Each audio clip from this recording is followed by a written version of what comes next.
I vini siciliani, i grandi vini siciliani, e il racconto oggi ci porta nel cuore della nostra meravigliosa isola. Ci troviamo in un punto straordinario tra Piazza Armerina e Caltagirone e oggi qui parliamo di vini siciliani e lo facciamo con l'enologo dell'IRVO, dell'Istituto Regionale del Vino e dell'Olio, per addentrarci alla scoperta dei vini autoctoni siciliani. E allora benvenuti, il racconto di Isola Verde è appena cominciato.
Amici di Isola Verde, il racconto di oggi parte da un grande tesoro siciliano, dai grandi vini siciliani che ormai hanno in assoluto conquistato i mercati del mondo. Pensate, la coltivazione della vite, il vino arriva in Sicilia grazie ai Fenici, ma poi viene perfezionato dai Greci. Ma la stessa parola vino, prima ancora di essere scritta nei vocabolari latini, era scritta nei vocabolari micenei, se così possiamo dire che esistevano, uonò e poi oinos greco. Oggi il vino siciliano è una certezza a livello internazionale e nel corso di questo racconto parleremo proprio di questo. I grandi vini siciliani a Isola Verde. Il racconto è appena cominciato.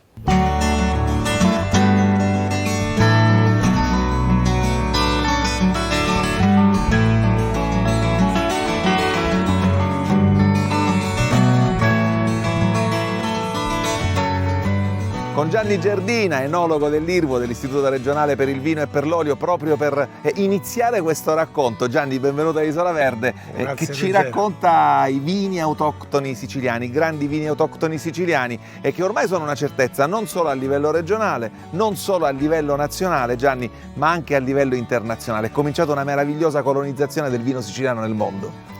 Sì, grazie Ruggero, intanto ringrazio per averci chiamato, per dare anche delle informazioni al mondo dell'enogastronomia sui vini. In pratica ormai si parla solo di siciliano. Quando si viene in Sicilia tutti vogliono assaggiare i vitigni autoctoni della nostra terra, in particolare il Nero d'Avola e il Grillo, che sono diventati i principi dei vitigni siciliani, quelli che si trovano ormai in tutte le liste dei migliori ristoranti al mondo.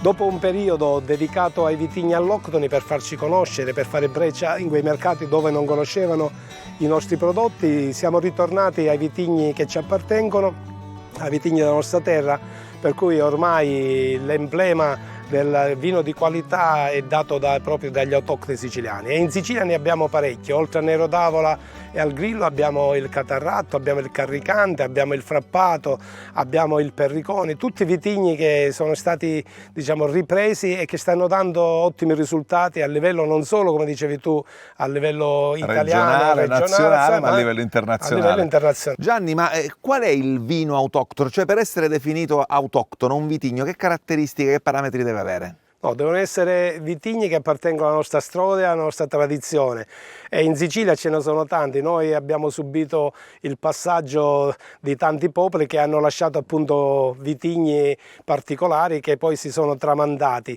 e sono vitigni che si adattano ai vari territori e danno risultati sia dal punto di vista agronomico ma anche dal punto di vista organolettico, quindi vitigni che esprimono la sicilianità. E allora adesso, proprio grazie agli amici di Tenute Giuliotto, grazie al dottor Savoca che oggi ci sta ospitando, entreremo in enoteca e grazie alla grande esperienza e alla competenza di Gianni Gerdina apriremo qualche bottiglia, non sveliamo di più, va bene? Perché no? Quindi ci trasferiamo all'interno dell'enoteca perché continua la nostra meravigliosa conversazione sui vitigni autoctoni siciliani.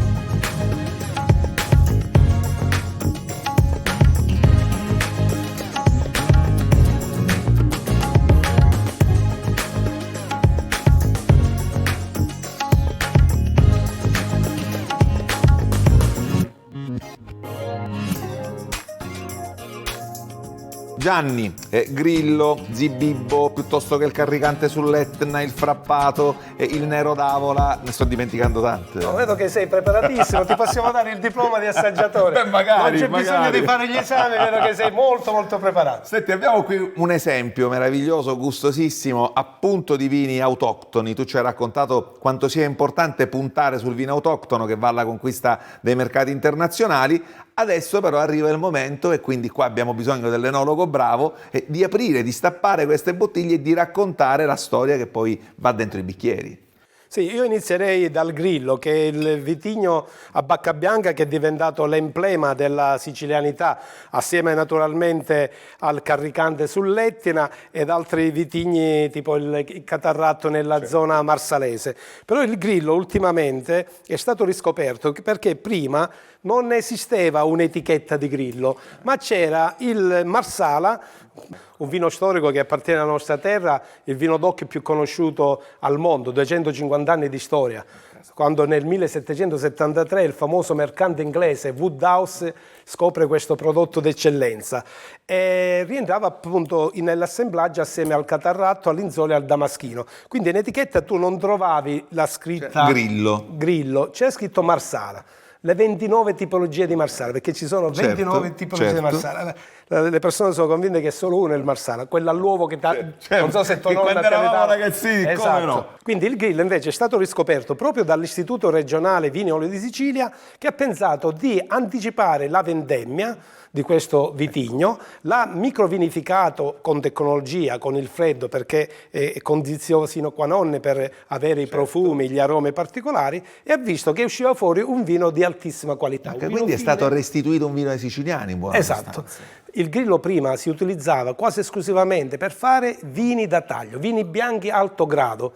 Quindi anticipando la vendemmia con un grado alcolico inferiore si riesce ad avere un vino eccellente che non ha niente da invidiare ai grandi vini del nord. Quindi ormai tutte le aziende vitivinicole siciliane hanno nella loro gamma di offerta anche il Grillo, emblema della sicilianità. Allora versiamo questo Grillo e raccontacelo un po', anche perché i colori e i profumi il Grillo a quanto pare straordinari. nasce grazie a un ampelografo siciliano che era il famoso barone Mendola.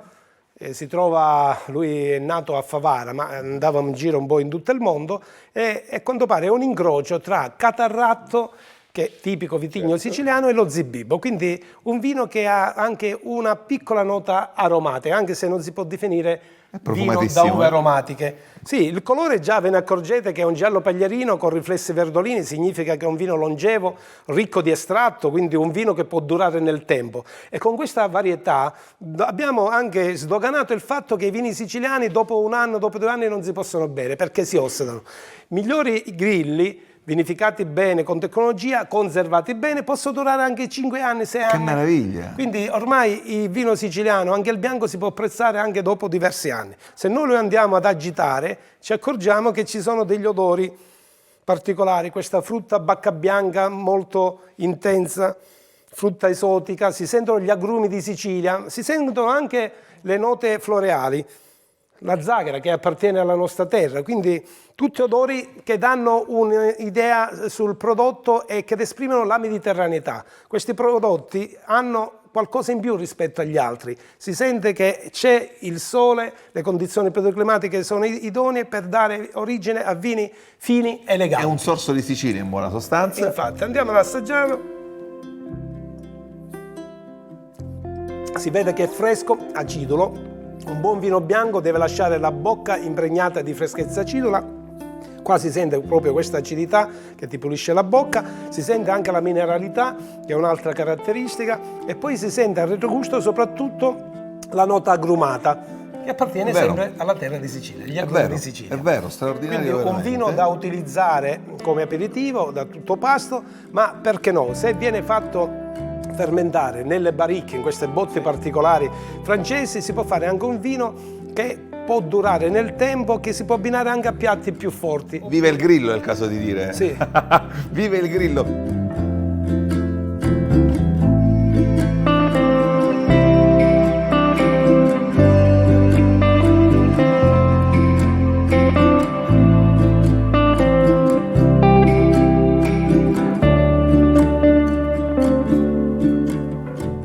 Senti, a proposito di rossi, questo io lo poggio qui, e invece Nero d'Avola piuttosto che frappato, e qui abbiamo cosa? Un esempio meraviglioso di... Sì, di Nero d'Avola, Ok. un altro vitigno che appartiene alla terra di Sicilia, perché quando si parla di Nero d'Avola si parla di Sicilia, perché il Nero d'Avola viene coltivato quasi esclusivamente in Sicilia, tranne un 2% in Calabria, perché fino a qualche anno fa, se vi ricordate, il Nero d'Avola veniva chiamato anche calabrese. Sì, vero. Era il sinonimo. Sì. E c'è una zona della Calabria dove è previsto nel disciplina della produzione l'utilizzo di questo vitigno, ma rappresenta proprio una piccola percentuale. Il 2% mi dicevi, 2%, quindi il veramente- 98% è siciliano.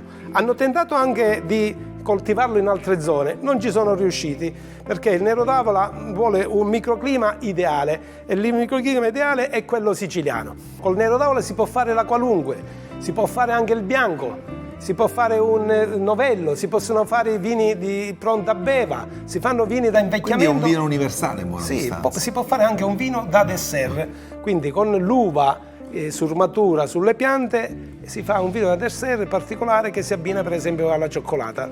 Altri vitigni purtroppo questo non se lo possono permettere, quindi a tutto tondo, un vino che esprime la sicilianità è un vino che si può utilizzare veramente per fare tutte le tipologie di vini e per soddisfare i palati appunto più fine esigenti di tutto il mondo. Anche qui andiamo all'assaggio, così Sì. ci racconti il colore straordinario, Il devo colore dire. è un rosso granato intenso, denota proprio la forza del prodotto. Se incliniamo il bicchiere vediamo anche gli archetti e le colonnine, vediamo anche l'unghia, i riflessi che sono leggermente aranciati, denotano un vino che Questo è un vino che ha una storia comunque, un vino strutturato, si percepisce anche vedendolo. molto strutturato. Se noi andiamo ad agitare, notiamo le caratteristiche tipiche del Nero d'Avola, i cosiddetti discriminanti, che sono questa frutta bacca rossa, in particolare, non so se lo noti, la ciliegia, la marasca, che è quella Si un po' sente, più la marasca grossa, si sente, è vero. si sente l'amarena, si sentono anche note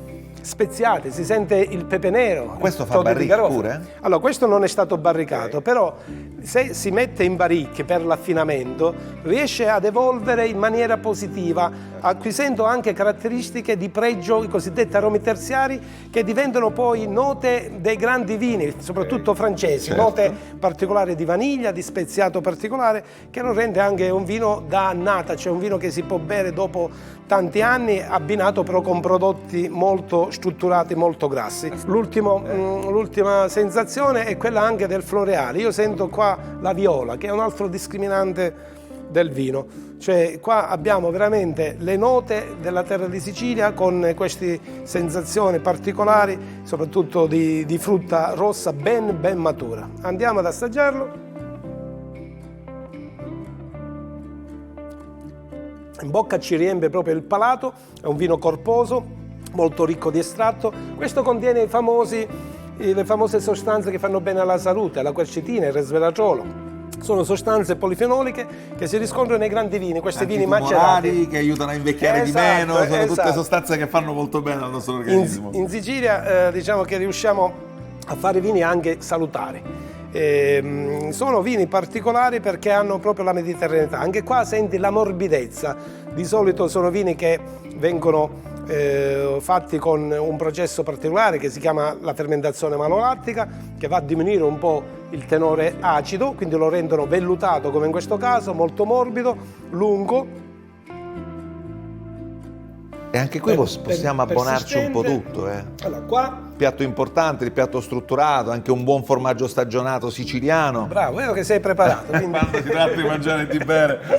Sì, sicuramente i tannini polimerizzati si chiamano così, cioè i tannini nobili, quelli che danno la sensazione di vellutato, si prestano bene ad aggredire il grasso del cibo. Quindi sono, diciamo, questi vini orientati proprio per piatti succulenti. Ci preparano piatti il palato forti. al boccone successivo. Esatto, puliscono il palato con il cibo che abbiamo ingerito e ci preparano appunto per il cibo successivo. Quindi vino di grande struttura, di grande eleganza, definirei vino aristocratico. Quindi meraviglioso. Un Allora, prodotto di eccellenza della terra di Sicilia. complimenti in questo caso all'aristocrazia siciliana e a questo vino.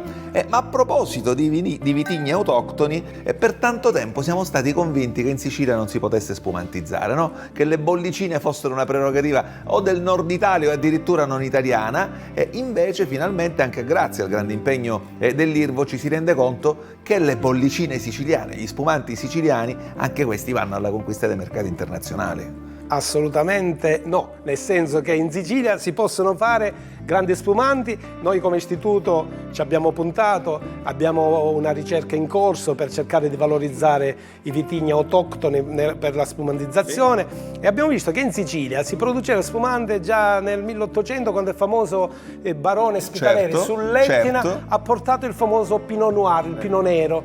Allora si poteva chiamare champagne, quindi già molto tempo fa abbiamo le tracce che comunque cominciò questo processo. Esatto, poi l'hanno ripreso altri produttori un po' in varie parti della Sicilia. Si pensava, giustamente come dici tu, che era una prerogativa di zone di montagna, di colline eccetera. Non è vero. In Sicilia ormai abbiamo delle realtà assodate che si trovano anche in collina, che fanno ottimi prodotti. Abbiamo più di 180 vini spumanti che provengono da 80 aziende. Noi ogni anno organizziamo una manifestazione importante, partecipiamo a questo evento che si chiama Spumante Italia, e quest'anno per esempio abbiamo presentato 12 spumanti di 12 zone diverse con 12 vitigni diversi. In Sicilia abbiamo vitigni che si prestano sicuramente alla spumantizzazione, come sull'Etna per esempio Cenerello Mascalese, anche il Carricante, ma ci sono altre zone che si sono vocate alla spumantizzazione e si fanno spumanti, dovete pensare, anche con il frappato per esempio, che è un vitigno... Col Nero d'Avola. E con Nero d'Avola. E qui ce ne abbiamo un esempio. Che andremo poi ad assaggiare.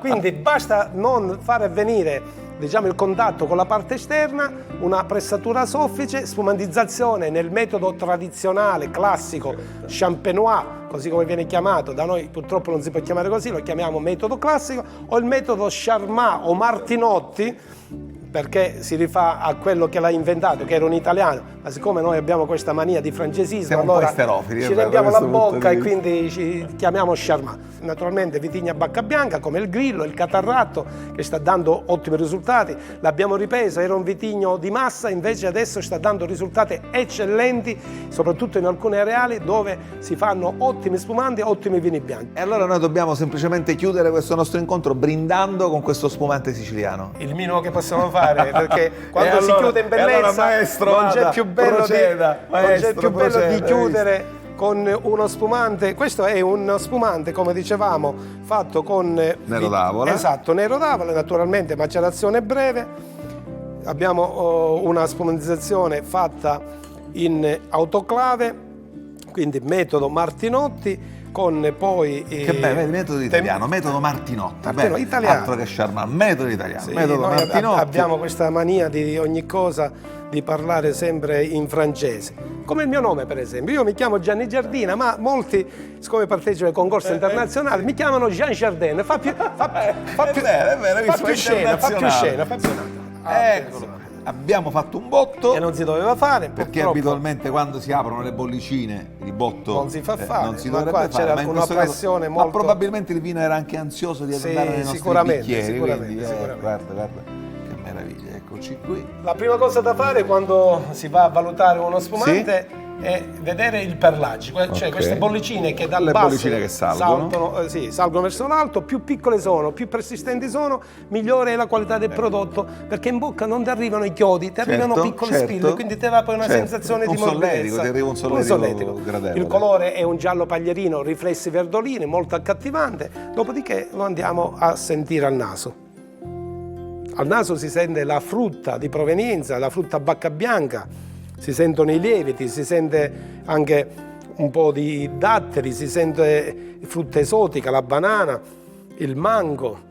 Si sentono tutte note molto particolari, molto piacevoli, che gli danno finezza, quindi ti viene voglia di metterlo sotto il naso, perché se ti viene voglia di allontanarlo significa che il vino non funziona, c'è qualcosa che non va. Qua al contrario mi viene voglia di metterlo sotto il naso sempre, anzi mi dà una sensazione di piacevolezza. Andiamo ad assaggiarlo. Molto fresco, la freschezza è una caratteristica, una peculiarità dei vini spumanti, si sente la mineralità, è Sentiamo molto il ampio. perlage che proprio Esatto, accarezza il palato. accarezza il palato, in bocca poi dà un senso di pienezza, quindi pulisce la bocca abbastanza bene, si sente la mineralità e poi un retrogusto leggermente acidulo, quasi fruttato ma nello stesso tempo agrumato, che ti lascia la bocca piacevolmente appagata, per cui è un vino per le grandi occasioni, da aperitivo ma anche da tutto pasto, dipende con che cosa. Anche perché le grandi occasioni ce le dobbiamo creare noi. Alla salute. Jean Jardin, io ti ringrazio per questa tua lezione così chiara, così completa, e ancora una volta dimostriamo e raccontiamo attraverso gli amici che ci vengono a trovare a Isola Verde, ecco, che questa è una terra che va soltanto conosciuta bene, va raccontata, e a quel punto, quando la conosciamo e viene raccontata bene, non possiamo fare altro che innamorarci ogni giorno di più di tutto quello di straordinario che abbiamo. Grazie ancora a Gianni Giardina, grazie ancora all'Irvo, e ovviamente la puntata di Isola Verde continua, il racconto sulla Sicilia che produce e sulla Sicilia delle cose belle continua su Antenna Sicilia e Telecolor.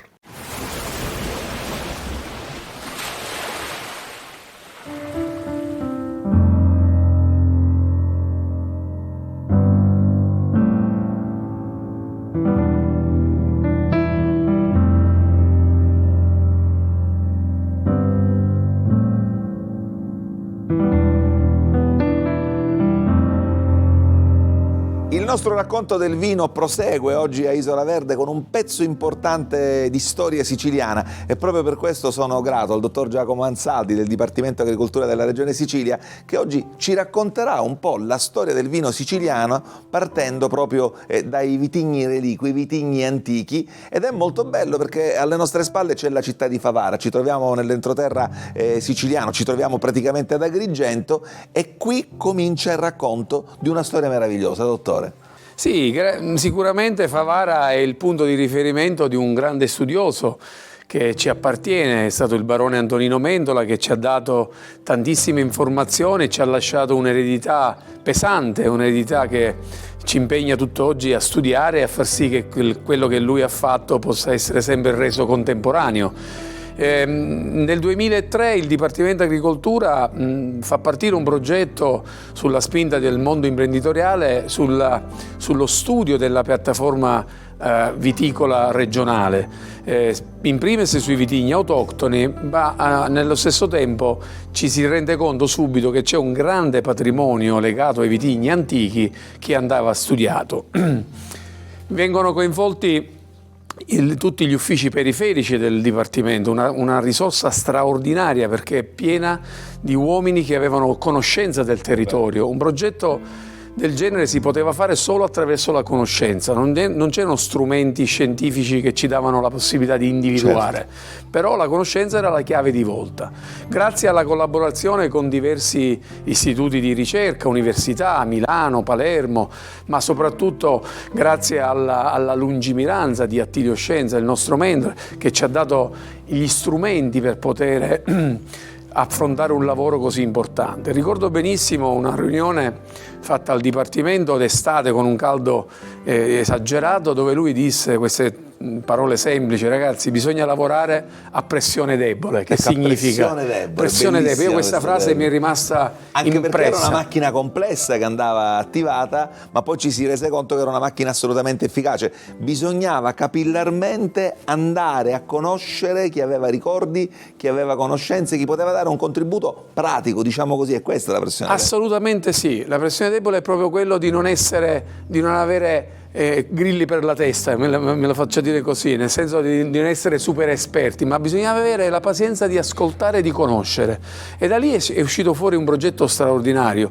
Con i colleghi abbiamo mappato tutta la Sicilia, compreso le isole. Non c'è stato un luogo dove non siamo andati. Entrando nei luoghi dove magari il bisnonno del nonno aveva, certo, quindi un pezzo di storia importante. Assolutamente sì, perché non bisognava sicuramente andare dove c'era una viticoltura già intensiva. Lì non avremmo mai trovato vitigni Certo, antichi, avremmo certo. trovato vitigni contemporanei. Quello che già si sapeva. Invece io ricordo a tutti che la Sicilia, l'Europa, nello stesso tempo ha avuto un grande flagello nella viticoltura. Certo, è stato quello sì. diciamo, della fillossera. Quindi la fillossera ha distrutto il patrimonio viticolo europeo. Qui siamo in un luogo magico per me, quindi alle spalle c'è Favara, dove il barone Mendola, prima della fillossera, aveva una collezione di 4.000 varietà descritte. Capite cosa significa una biodiversità, una grande variabilità genetica pazzesca? E quindi da qui immaginate cos'era la Sicilia, cosa poteva essere la Sicilia. Oggi quando guardo la Sicilia del vino e della vite dico ma cosa siamo noi se abbiamo 100 varietà rispetto a quello che era prima della fillossera. Il progetto arriva al 2013, giusto? È lì che si tirano le prime somme importanti e si apre una nuova fase altrettanto importante. Ci siamo dati delle scadenze, un progetto diciamo, di questa portata non può durare minimo 10 anni. Allora, dal 2003 abbiamo fatto il primo step al 2013, dove abbiamo classificato tutto il materiale che abbiamo raccolto, lo abbiamo allocato in un campo collezione che si trova a Marsala nell'azienda dell'Antonietta Genna Spanò, un'altra donna intelligente, straordinaria, che ha lasciato un bene diciamo personale alla collettività pubblica. È un IPAB, non è una struttura privata, e lì abbiamo realizzato questo grande campo collezione di più di 10 ettari dove abbiamo portato tutta questa biodiversità, l'abbiamo studiata, l'abbiamo catalogata e oggi è il contenitore di questo grande... Perché dottore voglio fare un attimo un passo indietro perché serve a capire esattamente quello che avete fatto. Nel momento in cui il racconto vi portava a individuare una varietà, voi a quel punto studiavate quella varietà, poi la prelevavate e la custodivate, tra virgolette. Assolutamente sì, ogni tanto mi viene da dire ma forse facevamo i magistrati, no? Cioè le indagini come si fanno oggi per individuare un colpevole. Noi il nostro colpevole era trovare la pianta che era abbandonata. Perché il rischio poteva anche essere quello che comunque si trattava di una pianta che già si conosceva e che magari attraverso il racconto avesse preso un altro nome. Certamente, di questi casi ne abbiamo pure trovati, casi di sinonimia, però gli strumenti che avevamo e che abbiamo oggi immediatamente ci consentono di fare questa diciamo discriminante. Oggi la vite per fortuna in Europa è stata tutta decodificata, il DNA della vite è stato tutto decodificato, esistono le banche dati, per cui il problema di dire che cos'è quella pianta è un problema molto semplice. Ad oggi quante di queste varietà sono impiantate e hanno incominciato a produrre? Il progetto al 2013 ha restituito più di 70 varietà. Oggi siamo arrivati, perché non è un progetto che è finito, è un progetto work in progress, che si trasforma, che muta, il Dipartimento che lo segue attraverso anche altre strutture, lo segue con la collaborazione del consorzio della DOC Sicilia, lo segue con il vivaio Federico Paulsen, cioè il Dipartimento non ha abbandonato il progetto, ovviamente ha delegato altre strutture affinché questo patrimonio potesse ancora crescere e potesse essere ancora più fruibile alla collettività. Siamo altamente convinti che quel patrimonio è una grande chiave di volta per rilanciare una viticoltura mediterranea. Io utilizzo il termine mediterraneo perché mi sento mediterraneo, siamo al centro del Mediterraneo e come siciliano dobbiamo avere il coraggio di rivendicarlo questo termine. È anche un atto di responsabilità. Perché, bravo, è un grande atto di responsabilità, ma è un grande atto di civiltà. Cioè noi... la storia ci ha restituito tantissime grandi stratificazioni che i popoli che ci hanno attraversato hanno lasciato, ma noi abbiamo una grande storia al di là di chi è venuto qua da noi, soprattutto in termini di viticoltura. Mi piace fare questo accenno perché spesso magari ci si dimentica, tutti pensano che la nostra viticoltura è una viticoltura greco-fenicia, in realtà noi siamo invece quella terra che ha già ospitato la vite prima di questi popoli. E lei mi raccontava una cosa che mi ha particolarmente incuriosito, perché proprio a Mozia, e proprio lì, anche grazie a una sua sollecitazione con il professore Nigro, gli scavi non si sono a un certo punto limitati soltanto a cercare la moneta piuttosto che il resto di una statua, ma lei ha detto proviamo a cercare qualcos'altro e sono stati trovati dei vinaccioli di epoca prefenicia. Certo, il professore Nigro ha avuto una grande intuizione con il suo staff di scavi. Io non sono assolutamente un archeologo e non avrei neanche il minimo delle competenze competenze per poter fare questo tipo di indagini, però loro intelligentemente, oltre alle statue e le monete, che è importante per i loro studi, hanno flottato i siti, per cui nella flottazione, che non è altro che far galleggiare tutto ciò che materiale risulta del sito, sono usciti fuori dei vinaccioli che hanno subito suscitato un certo interesse. All'inizio si pensava che fossero dei vinaccioli, diciamo, contemporanei di qualche... E invece la scoperta è stata poi, sensazionale. grazie a una sua studente straordinaria, si è capito che in realtà non erano vinaccioli di vite contemporanee, ma erano vinaccioli di Vitis silvestris. Quindi la presenza della Vitis silvestris in uno stato prefenicio sta a indicare il fatto che già Mozia aveva la vite prima dei Fenici. Questo non dice nulla se ci facevano il vino o non facevano il vino, però c'è un segnale, importante, ci fa dire questa terra, ma poi basti pensare ad Omero nell'Odissea, la scena di Ulisse e Polifemo, che Ulisse ubriaca Polifemo col vino greco, sta a testimoniare il fatto che già i greci avevano domesticato la Vitis silvestris e avevano già ottenuto delle varietà, diciamo, più performanti in termini di resa alcolica, di resa zuccherina, rispetto alla vite che Polifemo conosceva in Sicilia, che era la vite silvestre, su cui non si può puntare a fare dei vini altamente alcolici, ma si fanno dei vini... Si ubriaco di vino greco, in buona di vini, sostanza, diciamo, a bassa gradazione alcolica, e questo lo posso testimoniare perché personalmente ho vinificato una Vitis silvestris siciliana trovata durante il progetto, e vi posso assicurare che non si superano i 9 gradi alcolici. Allora, tutti questi temi che stiamo affrontando, a mio avviso, aprono uno scenario prospettico per il che è quello di poter affrontare. Oggi c'è un po' di nuvola, no? Per fortuna che piove e che arriva l'acqua, però ricordate qualche mese fa o qualche giorno fa quale diciamo, stress, quale paura avevamo tutti del fatto che ci fossero questi cambiamenti climatici. E allora vi dico che, per tranquillizzare, che la vite non ha paura del cambiamento climatico, perché se questa pianta è cresciuta in questa terra da così tanto lungo tempo, ha una resilienza pazzesca, quindi riesce ad adattarsi. Io quest'anno ho detto più volte, è l'anno della verità, perché un anno di grande stress ci consente di vedere il comportamento di queste piante. Vi posso assicurare con certezza che le reliquie non hanno avuto stress.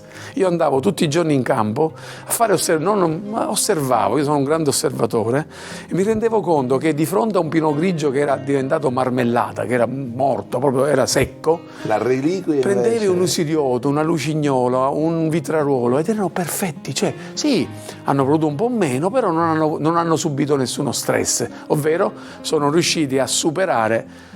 Ma questo non sono io a dirlo, e questa è la genetica che lo dice. Cioè, una pianta, quando da millenni è adattata in un territorio, acquisisce quel concetto di resilienza di cui tutti oggi abusiamo spesso nel pronunciarlo, ma vi posso assicurare che la vite, la resilienza in Sicilia ce l'ha intrinseca in se stessa. Ma che bel racconto che ci ha fatto, guardi, io ne sono veramente grato, perché attraverso anche la storia, anche gli aneddoti, abbiamo capito che probabilmente noi siciliani dovremmo imparare a essere un po' come la vite, quindi a saperci adattare a ciò che purtroppo ci cambia attorno, ma tante volte sappiamo già farlo molto bene, magari lamentandoci un po' di meno e diventando un po' più propositivi. Il racconto di Isola Verde ovviamente continua. Io ringrazio ancora una volta il dottor Giacomo Vanzaldo, con il quale oggi abbiamo parlato di vitigni reliquie, cioè dei vitigni antichi, e vi abbiamo dimostrato come ancora una volta la Sicilia sia veramente mamma di una natura assolutamente formidabile. Restate con noi, il racconto di Isola Verde continua.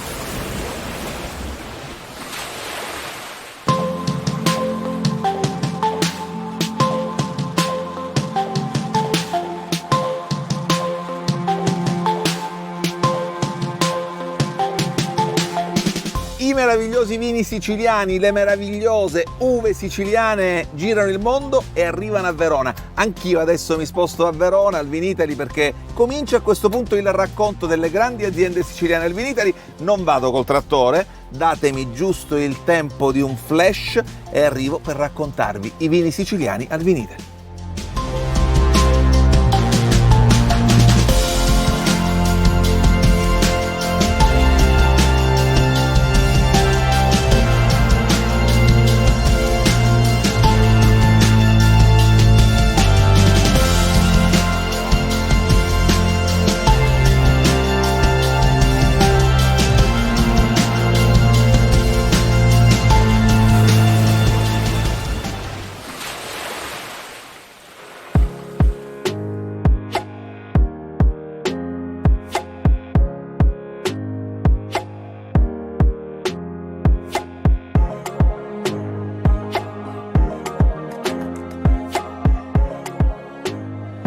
E così Isola Verde entra in questo momento al padiglione Sicilia del Vinitaly. Beh, siamo arrivati all'edizione numero 56 dal 1967, proprio qui alla Fiera di Verona. Il Vinitaly, la Fiera internazionale del vino e dei distillati, racconta l'Italia del vino in maniera veramente magnifica, e in questo caso il padiglione Sicilia racconta la nostra terra, tra storie di famiglie, di coltivazioni, storie che hanno fatto grande la terra siciliana in tutto il mondo. Il racconto di Isola Verde al Vinitaly di Verona nell'edizione 2024 è appena cominciato. E ho il piacere di incontrare il presidente del Consorzio Faro, Enza La Fauci. Buongiorno, benvenuta a Isola Verde. Benvenuta anche a lei al nostro stand. È un piacere veramente grande, stiamo conoscendo delle realtà meravigliose in questi giorni. Non stiamo raccontando soltanto il vino, ma stiamo raccontando storie di produttori, di famiglie siciliane, in un momento storico nel quale, secondo me, Enza, dobbiamo anche attraverso il vino essere un esempio positivo. Voi ne siete con il vostro consorzio di dimostrazione, 15 associati,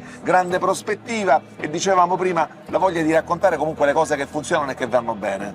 Che devo dire sono tante, assolutamente. Lanciamo messaggi positivi e io in prima persona, da presidente di questo consorzio, non posso che appunto lanciare un super messaggio positivo. Siamo qui a Vinitaly con il consorzio per il primo anno, sono presenti 9 dei 15 produttori, quindi un numero importante. Abbiamo fatto assaggiare i vini del nostro territorio, oserei dire a tutti. Ma com'è perché stata questa davvero... esperienza? Com'è stata anche umanamente? Com'è stato questo Vinitaly? Umanamente sicuramente bellissimo.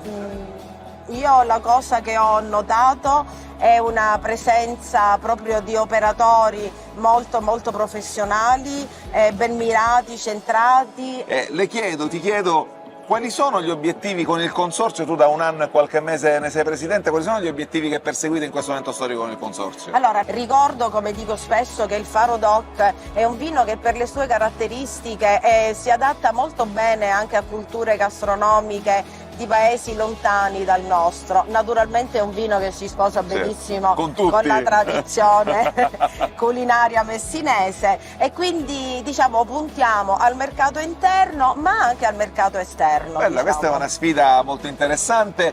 Vedo ovviamente tante bottiglie meravigliose, sì. Però so che c'è Obli, che è qualcosa di veramente stupendo. Grazie. Obli è il vino che rappresenta la mia azienda, un vino che faccio dal 2008, che produco dal 2008, uno dei 2 Faro DOC, l'altro è il Terra di Vento, ma devo dire che insieme ai vini degli altri produttori portiamo avanti con orgoglio e soprattutto con qualità la nostra DOC e il nostro territorio. E io devo dire che proprio questa parola l'abbiamo ripetuta in questi giorni, ce la siamo sentita ripetere tante volte, perché la Sicilia non può assolutamente prescindere dalla qualità. E devo dire che, Presidente, ho incontrato tanti produttori che sì, sono consapevoli del momento storico, dei sacrifici, dei cambiamenti climatici, di tutto quello che purtroppo rende questo momento un momento particolare, ma la qualità resta sempre l'obiettivo e il faro, fatemi utilizzare questo termine, per poi fare in modo che la Sicilia possa dare un racconto del vino assolutamente meraviglioso qual è. Grazie veramente Enza La Fauci, Presidente del Consorzio Faro DOC, e il racconto di Isola Verde al Vinitaly continua.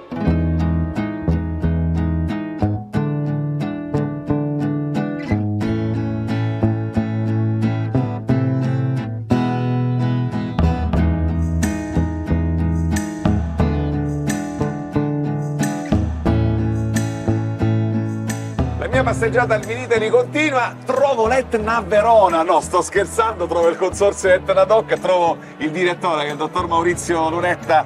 Maurizio, benvenuto a Isola Verde. Grazie, benvenuti a voi sull'Etna. Com'è andata questa edizione 2024 di Vinitaly? Com'è andata ai nostri vini DOC dell'Etna? È una bella edizione perché conferma il prestigio che la DOC Etna ormai ha nel mercato internazionale. Se voi vedete, molta gente viene attratta dall'Etna, viene apposta qui per vedere l'Etna, per assaggiare i nostri vini, e devo dire che non c'è stato mai un momento migliore per i nostri vini a DOC Etna. Senti, io credo che tra i consorziati ci sia grande unità di intenti. Questo è molto bello perché rende probabilmente anche più agevole il tuo lavoro, che già, ecco, di suo è un lavoro complesso, ma questa immagine ci racconta visivamente e chiaramente quello che grazie al consorzio accade sull'Etna. Certo, noi amiamo distinguere 4 versanti. Il versante nord, dove abbiamo i comuni Castiglione e Randazzo, e Linguaglossa, questi sono i comuni più vitati dell'area Etna Docche. Poi abbiamo il versante est, quello che guarda il mare, dove vengono coltivate principalmente uva bacca bianca. Qui si fa l'Etna bianco superiore a Milo, ma anche l'Etna bianco a Piedimonte, a Zafferana. Poi abbiamo il versante sud-est, che abbraccia altri comuni che guardano più verso la città di Catania, e abbiamo tanti, diciamo, non voglio, abbiamo 20 comuni, quindi diciamo, non voglio citarne altri per dimenticarli, questa fascia qui, e conclude con questa fascia di sud e sud-ovest con l'ultimo comune che è Biancavilla. Questa è Biancavilla. Questa è Biancavilla, questa parte piccola, diciamo, Biancavilla ovviamente è molto più grande, ma l'area d'occhio è Biancavilla. E la fascia altitudinale va dai 400 metri, che è il minimo, quindi qua c'è il mare come vedete, fino a un massimo di 1000 metri nella zona sud e 800 metri nella zona nord. All'interno di questi 4 versanti poi abbiamo diviso il territorio in 133 contrade. Perché voi mi dite 133 contrade? Perché abbiamo scoperto che ogni contrada, ogni altitudine, ogni tipo di suolo vulcanico dà dei vini molto diversi, molto differenti, e queste differenze noi le vogliamo comunicare più facilmente dando un nome se tutte le uve provengono da una piccola zona. Quindi avremo il nome la contrada Arcuria, Cofredo di Mezzo, contrada Caselle, ne abbiamo tante. E abbiamo in procinto di metterne anche altre, che voi vedete sono alcuni comuni che non hanno contrade, ma ben presto le avranno, perché i sindaci, i comuni, i produttori si sono mossi per avviare questo processo. Questa è una cosa molto bella, perché oltre ovviamente a rendere il racconto più completo, ci permette di conoscere meglio il vino che andiamo a bere. Ecco, diventa una sorta di ulteriore marchio di grande qualità, perché quando parliamo di Etna parliamo di qualità eccelsa, direttore. Assolutamente sì, ormai possiamo dire che l'Etna è diventato un classico dell'enologia italiana, e su questo grazie alla qualità dei vini, al lavoro dei produttori sicuramente, ma grazie anche a questo brand meraviglioso, questo vulcano, che ci rende riconoscibili prima come territorio e poi come vini.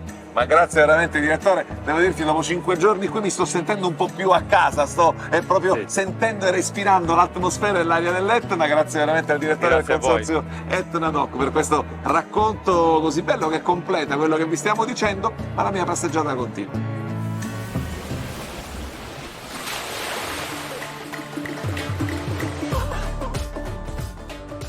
È una passeggiata stupenda, ve l'ho detto 1000 volte, ma sono un bambino all'interno di un negozio di giocattoli oggi. Chi mai me l'avrebbe detto di stare all'interno dello stand di Tasca e di poter conversare con l'enologo che è qui accanto a noi. Buongiorno Lorenza, benvenuta. Lorenza Scianna, enologo di Tasca d'Almerita. Intanto ti chiedo immediatamente, siamo quasi alla fine di questa edizione di Vinitaly, com'è andata? È andata molto bene, tanta gente curiosa, interessata a scoprire il territorio, i vini. Devo dire che la comunicazione che stiamo facendo, tutte le aziende stanno facendo nei confronti del territorio, dell'interazione tra le varietà e il territorio, sta producendo una grande curiosità e anche competenza presso il pubblico, la pubblica. Anche perché la competenza è sempre figlia della curiosità, questo assolutamente va detto. Alle nostre spalle c'è una bellissima immagine della Sicilia che ci racconta un po' quello che è Tasca, queste tenute in località diverse tra loro, distanti tra loro. Tasca è veramente Sicilia, guardando quell'immagine ci si rende conto di quanta roba sia. Sì, è molto interessante, questo viaggio lo si può fare chiaramente attraverso i vini, 5 tenute, 5 ambienti diversi, partiamo da una viticoltura su Mozia che sembra un tappeto galleggiante fino a 800 metri di altezza sull'Etna, altrettanti sulle alte colline di Regaleali, passando per Catarratto, Nerello Mascalese, piuttosto che le Malvasie e via discorrendo, quindi si può veramente raccontare la Sicilia attraverso la produzione di Tasca. Il racconto della Sicilia attraverso quello che beviamo, e quindi diventa conoscenza del nostro territorio, con un modello di sostegno che è virtuosissimo. Assolutamente sì. Sostegno infatti è un programma di sostenibilità per la viticoltura siciliana che consente attraverso degli indici, quindi misuratori assolutamente attendibili di alcuni parametri, di valutare il proprio impatto ambientale, quindi intanto di conoscerlo e di capire come possiamo fare a migliorarci continuamente. Gli indici più importanti riguardano chiaramente l'impatto dei trattamenti nel vigneto, che devono essere pari o inferiori a quelli di una viticoltura biologica, il consumo dell'acqua, il consumo di energia elettrica, che devono rappresentare l'ecosistema di quella zona, o ancora che le risorse sia umane che le materie prime devono essere reperite nel territorio. Così come il vetro, la Sustain ha dato la possibilità ad una vetreria siciliana di realizzare una bottiglia più leggera per le aziende appunto che aderiscono alla fondazione, e anche questa bottiglia porta il marchio della Sicilia, e anche di questo siamo fieri, perché un buon vino può stare anche in una bottiglia più leggera che preserva l'ambiente. È un messaggio bellissimo, sostenibilità a 360 gradi, vi ripeto che per Tasca è normalità ormai da tantissimi anni. Grazie veramente per questa conversazione così bella, così esaustiva, ed è questo che facciamo noi qui al Vinitaly con Isola Verde. Ecco, vi raccontiamo orgogli siciliani che poi ci rendono orgogliosi in giro per tutto il mondo. La mia passeggiata continua.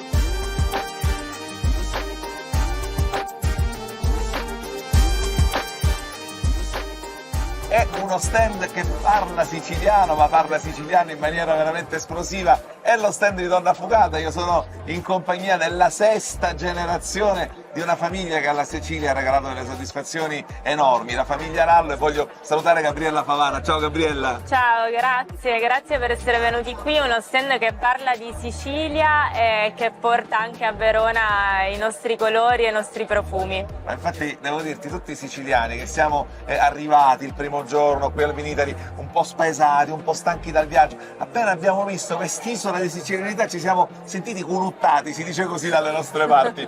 Senti, com'è andato il Vinitaly quest'anno? Vinitaly 2024 a Donna Fugata è stato scoppiettante, devo dire un'edizione straordinaria che ci ha dato l'opportunità di incontrare tantissimi clienti italiani ed esteri, i nostri importatori. Noi ormai esportiamo in più di 70 paesi e quindi sono tantissimi quelli che sono venuti a Verona a trovarci, ma soprattutto Vinitaly ci ha dato la possibilità di incontrare tanti wine lover, giovani, appassionati, curiosi, che si vogliono avvicinare a questo mondo. E devo dirvi che avvicinarsi a questo mondo attraverso loro rende questo mondo ancora più bello, ancora più appetibile. È importante ciò che c'è all'interno delle bottiglie del vostro vino, è ambasciatore di sicilianità in giro per il mondo, ce l'ha già detto Gabriella, ma oggi più che mai, e tu appunto rappresenti la 6ª generazione della famiglia, è molto importante essere sostenibili, Gabriella. Poi da questo punto di vista avete fatto una scelta aziendale che è molto importante, che diventa un modello che ispira tanti altri e che soprattutto guarda al futuro delle nuove generazioni. Proprio non a caso noi abbiamo qui una bottiglia di Ligea che però ha una veste nuova, una veste diversa, una veste tra virgolette contemporanea. È vero, possiamo dire così, una veste contemporanea. Ligea oggi è un vino che guarda al futuro. La sostenibilità per Donna Fugata è un valore intrinseco nel nostro DNA ormai da più di 30 anni e con Ligea abbiamo voluto continuare a dare supporto a questo importantissimo tema. Ligea con l'annata 2023 ha una nuova veste perché abbiamo introdotto una bottiglia leggera, pesa 410 grammi ed è realizzata al 100% in Sicilia con 90% di vetro riciclato sull'isola. In più il tappo Noma Cork Ocean che viene realizzato con l'uso delle plastiche riciclate dalle zone costiere.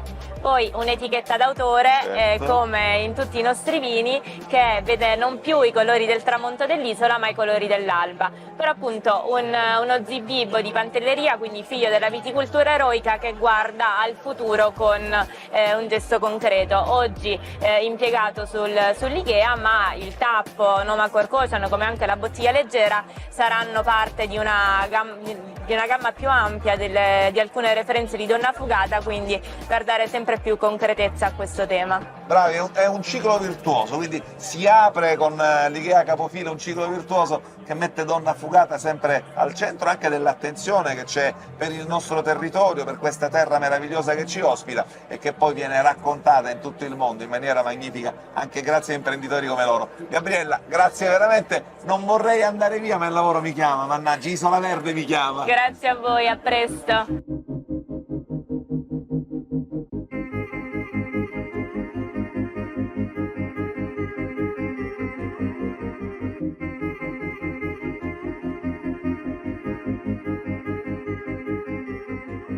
Finisce così, finisce da qui, dal punto più alto del padiglione Sicilia, il racconto del Vinitaly 2024. È stata una grandissima occasione, attraverso i vini, attraverso le famiglie del vino, attraverso il territorio siciliano del vino, per raccontare una terra che non finisce mai di stupirci e di farci innamorare. Sono stati giorni intensi, giorni che hanno raccontato anche la grande prospettiva, le nuove generazioni del vino siciliano e che soprattutto raccontano una terra straordinaria. Ovviamente l'appuntamento con Isola Verde continua, state con noi attraverso la nostra mail isolaverde@antennasicilia.it, continuate sempre a seguirci anche attraverso i nostri social e scaricate le nostre puntate attraverso la siciliaweb.it. Per il momento il racconto termina qui, ma molto presto torneremo con Isola Verde.